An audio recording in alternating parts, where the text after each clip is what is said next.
전문가님은 어디 계시지? 여기 어디 계실 것 같은데. 잠깐만요. 뭔가 굉장히 어색한 한 분이 계신데요, 여기?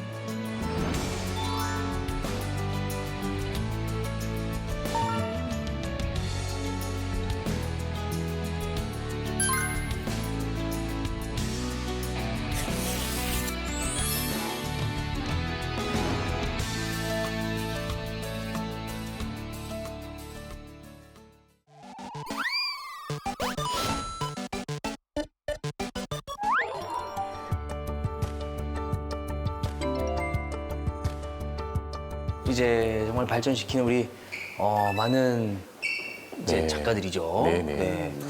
혹시 뭐 좋아하는 작가분들 있으세요? 이상 작가. 아, 이상. 작가님이 저 교과서에서 처음 접했어요. 네. 날개라는 작품. 소설, 네. 너무 기괴했었어요. 어린 마음에 되게 충격적이었었던 네, 기억이 있어요. 실제로 이상은 그래서 그 중앙일보에 그 작품을 오감도라는 작품 발표하는데 독자들한테 투서를 받아요. 왜 어떤 이런 약간 표현 이상합니다만 미친놈의 잠꼬대를 신문에 실었느냐라는 독자들의 투서까지 받을 정도로 그 당시의 사람들도 좀 이해하기 힘든 그런 기괴한 작품을 발표했었습니다. 이야. 맞아요. 자, 이상 작가님, 예, 이상입니다. 가시죠. 이상입니다. 예. 이게 힌트와 무슨 관련이 있을까요? 당시의 모든 사람들이 이 펜을 들지는 못했어요. 왜요? 그게 글을 쓰고 읽고 할 수 있는 뭐 신분, 성별 이런 것들이 정해져 있었거든요. 또 여성분들은 사실 대부분 글을 쓰지를 못했습니다. 아니 그러면 이거 조금 이상한 게 글을 네네. 알면 누구나 쓸 수 있는 거 아닌가요? 아, 그게 이제 아까 말씀드렸던 대로 글자를 아는 계층이 또 정해져 있을 때고 특히나 그 당시의 사회는 소수의 그 남성 지배계층이 이렇게 독점하고 있었던 사회다 보니까 그러다 보니까 이제 대부분의 여성들은 글을 쓸 수가 없었죠. 아유, 집에서 좀 몰래 이렇게 쓰고 네. 그것도 안 돼요? 네, 몰래 쓰시는 분들도 있었겠죠. 몰래 쓰시는 분들도 있었을 텐데 대부분의 사람들은 그렇게 글을 쓸 수가 없었는데 그런 상황 속에서도 그런 사회적 조건을 물리치고 그런 억압의 틀을 깼던 작가가 있었습니다. 누군데요?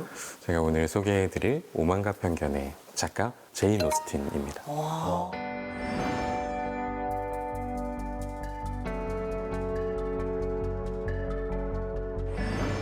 여성 소설가 맞죠? 네, 여성 소설가입니다. 편견을 깼으니까. 네, 그렇죠.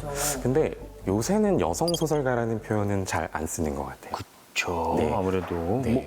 그냥 다 같은 소설가 아닌가요? 맞습니다. 다 같은 소설가, 다 같은 시인. 맞습니다. 네. 왜냐하면 이제 아무래도 지금은 남성, 여성 할 거 없이 네. 다 같이 글을 쓰니까 그냥 다 소설가, 시인이라고 불리는데 제인 오스틴이 활동했던 시기는 아무래도 이제 주로 이제 당시 영국의 어떤 18세기 정도인데 여성의 보통 선거가 참정권 자체가 선거권 자체가 제한되어 있었던 부여받지 못했던 시기였었습니다. 그런 상황에서 여성이 글을 쓴다? 그러니까 여성이 글을 쓰네? 놀라워서 여성 소설가라는 이름을 따로 붙였던 거예요. 네.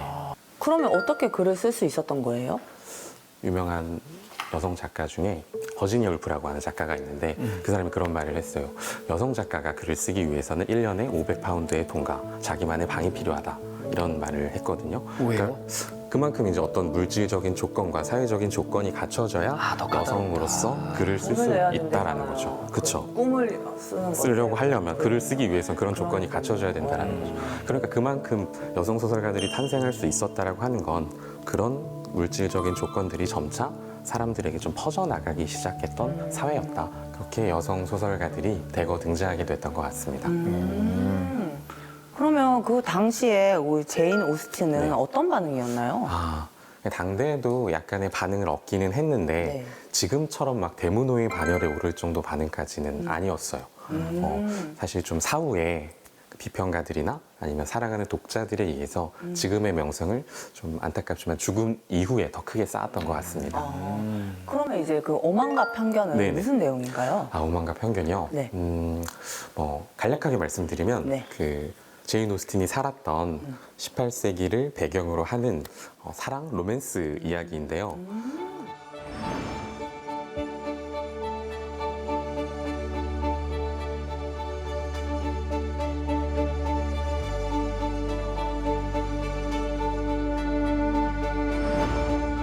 주변 사람들이 이렇게 막 강압적으로 결혼을 하려고 시키고 막 사회적으로 이렇게 억압을 해도 이 친구는 나는 내가 사랑하는 사람과 결혼하겠다.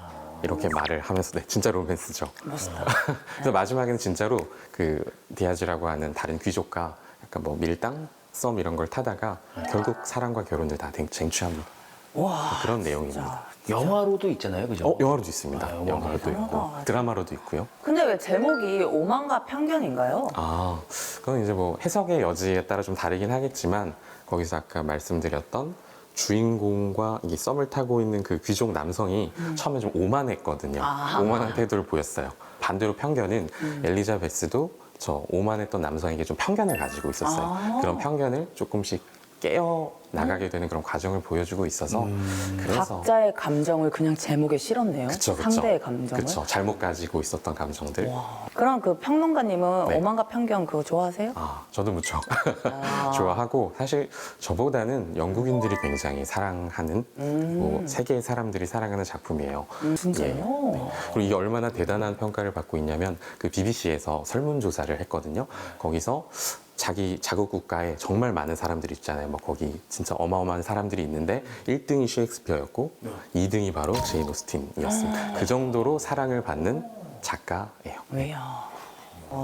아니 근데 그 제인 오스틴은 네. 그렇게 소설 안에서는 멋있는 사람이었는데 실제로는 또 어떤 사람이었어요? 완전히 일치하지는 않는데요. 그래도 제인 오스틴의 삶이 일정 부분 이 안에 녹아 들어가 있기는 해요. 그럼 세기 사랑을 한 건가요? 세기의 사랑일 수도 있긴 한데 그 사랑 자체는 예, 새드 엔딩이에요. 그 첫사랑이 있었는데 그 첫사랑의 집안에 그 좀 부모님들이 방해를 해서 결국은 안 됐구나. 네. 돈 봉투 해서 줬구나. 이제 알죠. 그만 만나. 물 뿌리고 돈 뿌리면서 아, 그쵸. 내 자식한테 떨어져. 영국이니까 뭐 네. 약간 김치 대신에 피시앤칩스로 이렇게 그런 거 때렸을 아니야 수도 진짜? 있죠. 아니 그러면 네. 제인 오스틴 씨는 네. 결혼을 하셨나요?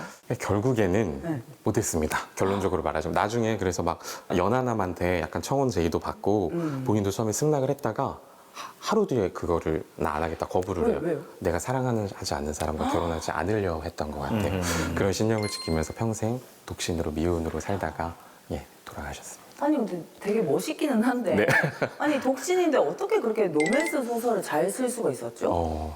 감정이 다를 텐데. 그렇죠, 네. 그렇죠. 근데 본인이 뭐 그 실패했던 것에 대한 감정일 수도 있고, 그 당시에 로맨스 소설이라고 하는 게 꼭 무슨 단순한 사랑담 이렇게 끝나는 게 아니라, 아까 말씀드렸던 대로 좀 여성에게 가해지는 좀 신분적인 억압이 많았잖아요. 결혼도 사실 자기 마음대로 할 수 없었거든요. 특히나 귀족들은 부모나 집안이 정해주는 사람이랑 결혼을, 그렇죠, 정락 결혼을 해야 되니까 그런 상황 속에서 본인이 내가 사랑하는 사람과 결혼하겠다 이거는 지금 우리가 생각하는 것보다 더 큰 어떤 용기.